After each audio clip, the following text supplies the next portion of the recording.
Hello everyone, my name is Brandon Davies. I'm a criminal defense lawyer in Overland Park, Kansas, and I'm making this video because I want you to exercise your rights. Now, when people choose to exercise their rights, it's usually when they're interacting with the police. In my opinion, there's really two schools of thought when it comes to an individual acting with or engaging in any type of communication with the police. There's the first type, which want to know their rights, are willing to spend the time to know their rights, and then exercise those rights in a lawful manner. And then the other group, the other school of thought, is everyone else, the go along to get along folks. The people that, when they interact with the police, say to themselves, well, I haven't done anything wrong, I've got nothing to hide, this person's just doing their job, things like that. Those are the people who just talk to the police. Tell them to do whatever the police tell them to do and take what the police say as fact.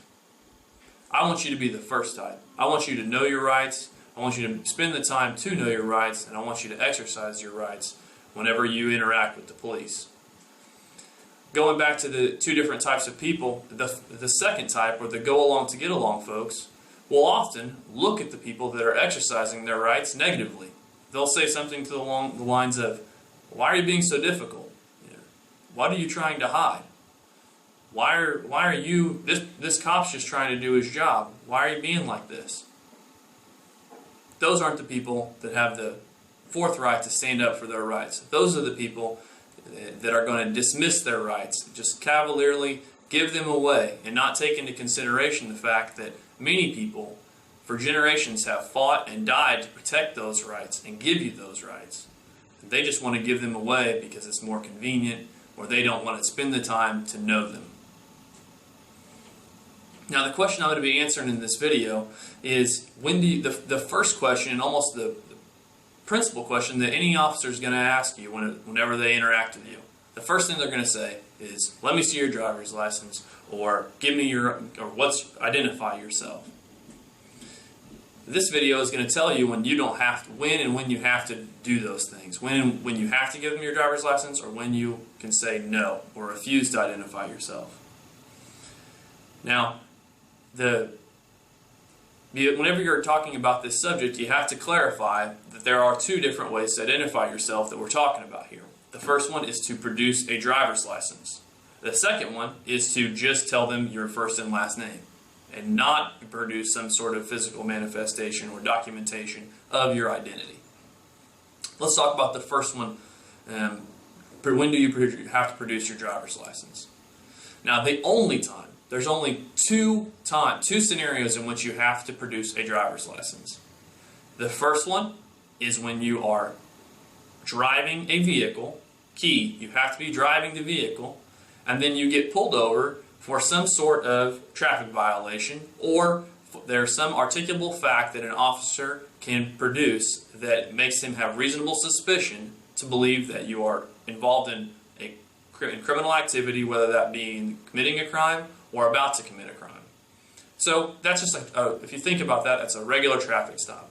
An officer pulls you over for speeding. You've broken the law. An officer has a right to have you identify yourself in association with breaking that law. Okay? The second way that an officer can ask you for your driver's license, or make you produce a driver's license, is at a valid checkpoint, whether that be a DUI checkpoint or a driver's license checkpoint. Now, the only time that you have to actually produce the physical license is if that checkpoint comports with Brown v. Texas, which is a Supreme Court case which lays out a test for whether that checkpoint is valid or not. And that test has 13 different considerations. I'm not going to go through all of those in this video, or it'd be very long. But the general idea is, if you get pulled over at a checkpoint, you can assume that it's a valid checkpoint. Unless if they are pulling everyone over. Generally, that's going to be a valid checkpoint if they meet the other 13, or have some combination of the other 13 factors. Assume that they probably do. So if it comports with Brown v. Texas, and the principal one is if they're pulling everyone over. They can't just be pulling random people over and asking them for their driver's license. That does not comport with the Brown v. Texas. They have to pull everyone over. That's the second way that they can have you produce your license. Only in those two scenarios are you required to produce a license. Now, that isn't whenever you're... Well, let's move on to identification. When you can have to identify yourself other than producing some physical document. The only way you have to identify yourself to any officer is if the officer has reasonable suspicion to believe that a crime is being committed, or you're about to commit a crime, or you're involved in criminal activity. That is the only time that you have to identify yourself to an officer. The officer has to have some sort of articulable facts to establish reasonable suspicion.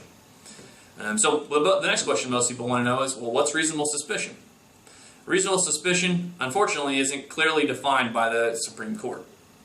The Supreme Court has given us some guidance saying it's less than probable cause, but there's no clear definition of what reasonable suspicion is. They basically say it has to be determined on each and every scenario's set of facts. You're kind of weighing the probability the person is committing a crime.